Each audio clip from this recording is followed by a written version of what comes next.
बाल चौपाल। बाल चौपाल। सहकार रेडियो पर ढेर सारी मस्ती और जानकारियाँ।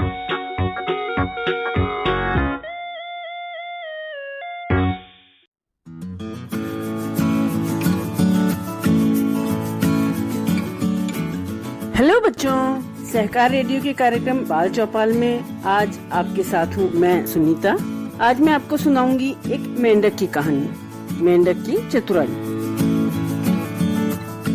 सोचते होंगे जानवर भी चतुर होते हैं क्या? बहुत सी कहानी सुनी होंगी तुमने, चतुर कौवा और मनुष्य तो होता ही है। इस कहानी को लिखा है विजय दान देथा ने। यह एक ऐसे मेंढक की कहानी है जिसे अचानक पता लगता है कि उसकी जान मुसीबत में है, तो घबराने की बजाय वह अपनी बुद्धि का उपयोग करता है और अपनी जान बचा लेता है। तो सुनो कहानी, मेंढक की चतुराई।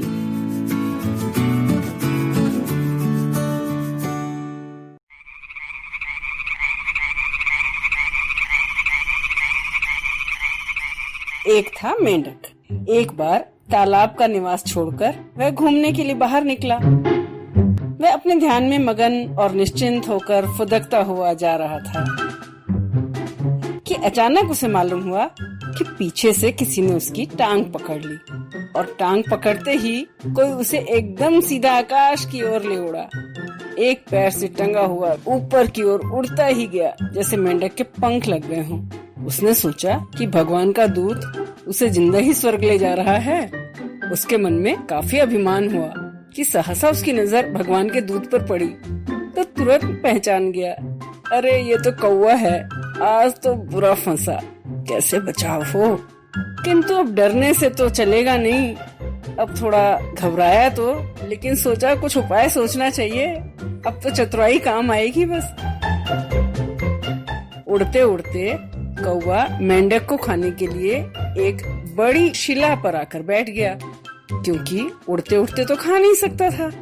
बड़े पत्थर पर मेंढक को उतारने के बाद उसे मारने के लिए चोंच का प्रहार करने वाला था कि मेंढक जोर से हंसा। हा हा हा। मेंढक का इस प्रकार खिलखिल कर हंसना देख कौवे को बड़ा आश्चर्य हुआ। मरने की दुखद बेला में ये कैसा हंसना? कौवे से रहा ना गया, भाई पहले तो इसी का रहस्य मालूम किया जाए। कोई ने उससे पूछा, बात क्या है, इस प्रकार खिलखिलाकर क्यों हंस रहे हो और हंसते ही जा रहे हो? तब मेंढक ने पूर्ण संयत स्वर में उत्तर दिया, यहाँ मेरा अजीज मित्र सांप रहता है। सच में तुमने मुझे बहुत बढ़िया जगह पर लाए हो। तुम मुझे मारने का सोच रहे हो, मुझे मारने से पहले तो सांप तुम्हें खा ही जाएगा और मौत मेरी नहीं तेरी आई है, इसलिए मुझे हंसी छूट गई। मेंढक की बात सुनकर कौवा डर गया। उसने उसी क्षण मेंढक की टांग पकड़ी और वहाँ से उड़ा भागा। वहाँ से उड़ते उड़ते उड़ते उड़ते एक पेड़ पर आकर बैठ गया। उस बड़ी सी डाल पर मेंढक को रख के फिर चोंच का प्रहार करने वाला था कि मेंढक फिर खिलखिलाकर हंस पड़ा। कौवे का तो दिल ही बैठ गया, कैसा पगला मेंढक है, मरने के समय पर रोने की बजाय हंस रहा है, शैतान कहीं का। फिर भी रहा नहीं गया, पूछा, अरे बावले यूं बार बार हंस क्यों रहा है? इस बार क्या बात हुई? मौत के सामने हंसते हुए तो मैंने तुझे ही देखा है। मेंढक ने हंसते हंसते ही जवाब दिया, मौत मेरी नहीं तुम्हारी आई है। यहाँ मेरी धर्म की बहन बिल्ली रहती है। तू जरा मुझ पर चोंच का प्रहार करके तो देख, फिर देख तेरी क्या गत बनती है। इस बुरी तरह मारेगी तुझे कि तू सपने में भी उसके बाद किसी मेंढक को पकड़ने की हिम्मत नहीं करेगा। मेंढक की बात सुनकर कौवा बहुत डर गया। चोंच में मेंढक की टांग दबाई और वहाँ से उड़ा, तेज उड़ा और उड़ते उड़ते भैरव जी के चबूतरे पे आके बैठ गया। भैरव जी की मूर्ति के सामने मेंढक को पटका और चोंच मारने ही वाला था कि मेंढक फिर खिलखिलाकर हंसा। इस बार कोई ने भी हल्की सी मुस्कान के साथ पूछा, पगले अब यहाँ तुझे कौन बचाने वाला है? तू हंसा तो हंसा ही क्यों? तुझ पर मौत मंडरा रही है और तू बावले की तरह हंस रहा है। मेंढक ने उसी निडरता से जवाब दिया, मौत मुझ पर नहीं तुझ पर मंडरा रही है। मुझे इसी काल भैरव का इष्ट है। मैं दर्शन करने के लिए यहीं आ रहा था कि तूने बीच रास्ते में ही पकड़ लिया। बिना दर्शन किए पानी का घूंट तक नहीं पीता हूँ मैं। संयोग से तू मुझे खुद ही यहाँ ले आया। अपने इष्ट के ऐसे चमत्कार का तो आज ही पता चला। काल भैरव की शरण में आने के बाद मुझे क्या डर। चोंच का वार करना तो दूर की बात, तो मन में इसका विचार भी कर तो सही। फिर देखना मेरा इष्ट देव तुझे क्या बताता है। तो यहीं का यहीं भस्म हो जाएगा। ये बात सुनते ही कुआ तो थर-थर कांपने लगा। उसी क्षण मेंढक की टांग पकड़ी और वहाँ से उड़ा, ये उड़ा, वो उड़ा और उड़ता गया। उड़ता उड़ता तालाब के किनारे वापस लौट आया, जहाँ से उसने फुदकते हुए मेंढक की टांग पकड़ी थी। और कौवा बहुत थक गया था उड़ते उड़ते, डरते डरते, और उसको बहुत प्यास लगाई। उसने सोचा था मेंढक को खाने के बाद डट के पानी पीऊंगा, तो उसने उस तालाब के किनारे एक चिकनी और समतल शिला पर उसे रख दिया और मेंढक को शिला पर पटककर उसे खाने के लिए चोंच का प्रहार करने की चेष्टा की। पर इस बार मेंढक कतई नहीं हंसा। तब कौवे ने पूछा, शायद यहाँ तेरा कोई हिमायती नहीं है। यदि यहाँ भी हिमायती होता तो तू हंसता जरूर। मेंढक ने उदास मुंह करके धीरे स्वर में कहा, तुम बिल्कुल ठीक कह रहे हो। यहाँ मुझे बचाने वाला कोई नहीं है। अब मुझे निश्चिंत होकर खा सकते हो। किंतु मारने के पहले मुझ पे थोड़ी सी दया करें तो आपकी बड़ी मेहरबानी होगी। आपकी चोंच बहुत मोटी है, मुझे मरते हुए तकलीफ होगी। यदि आप चोंच को पानी में भिगोकर इस शिला पर घिस डालें तो वह एकदम तीखी हो जाएगी। मुझे मरते हुए तकलीफ नहीं होगी। फिर आपकी जैसी मर्जी, मुझे तो मरना ही है, चाहे दुख से मरूं चाहे सुख से। मैंने 3 बार आपके प्राण बचाए। यदि बदले में इतनी सी दया कर दें तो मैं मरता हुआ भी आपको आशीष दूंगा। कोई ने सोचा, इसमें क्या हानि है, चोंच तेज कर लूं तो मेरा क्या बिगड़ता है। बेचारे की बात रह जाएगी और मेरी भूख मिट जाएगी।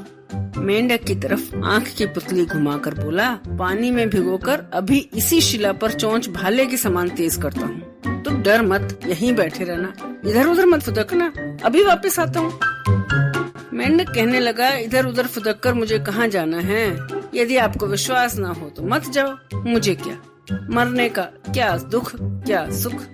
कोई ने नम्रता के साथ कहा, इसमें अविश्वास की क्या बात, अभी वापस आया, तब तक तू अपने इष्ट देव को याद कर ले। कौवा पानी में चोंच भिगो कर आया, तब तक मेंढक फुदक कर तालाब के पानी में घुस गया। पानी में जाते ही उसका कलेजा ठंडा हुआ। सोचने लगा, आज तो बचा जैसे ही बचा, अब कभी पानी से बाहर नहीं निकलूंगा। उधर कोए को मारने के जोश में कुछ भी दूसरा ख्याल नहीं था। शिला पर फटाफट अपनी चोंच घिसने लगा। जब चोंच काफी तेज हुई तो मेंढक पर प्रहार करने के लिए गर्दन ऊंची की, पर शिला पर मेंढक कहीं नजर नहीं आया। कौवा इधर उधर देखा तो मेंढक की तो छाया तक नहीं थी वहाँ। तब मेंढक को आवाज लगाई, तू कहाँ गया रे? देख, तेरे सुख की खातिर मैं चोंच तेज करके लाया हूँ, भाले की नोक के समान। जहाँ से भी हो जल्दी आ। मेंढक पानी के अंदर से ही टर टर करते हुए बोला, चोंच से भी तेरी बुद्धि कहीं ज्यादा भोंटी है। पहले उसे तेज कर ला, फिर मुझे मारने की सोचना। कौवा मेंढक का जवाब सुनकर बड़ा लज्जित हुआ, मुंह नीचा करके वहाँ से उड़ गया।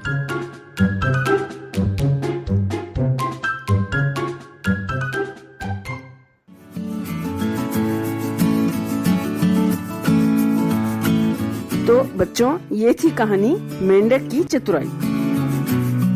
धैर्य और दृढ़ता के बल पर मेंढक ने सिर पे आई हुई मौत से भी अपना बचाव कर लिया।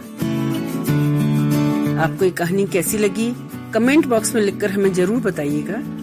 अगर आप ये कार्यक्रम पहली बार सुन रहे हैं और हमसे जुड़ना चाहते हैं तो व्हाट्सएप ग्रुप से जुड़ने के लिए 9617226783 पर अपना नाम और जिला लिखकर भेजें।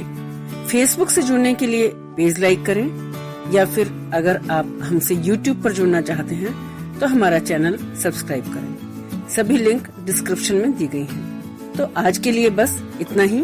अगले हफ्ते ऐसे ही किसी और कार्यक्रम के साथ फिर मिलेंगे। तब तक के लिए दीजिए मुझे यानी सुनीता को इजाजत। बाय बच्चों।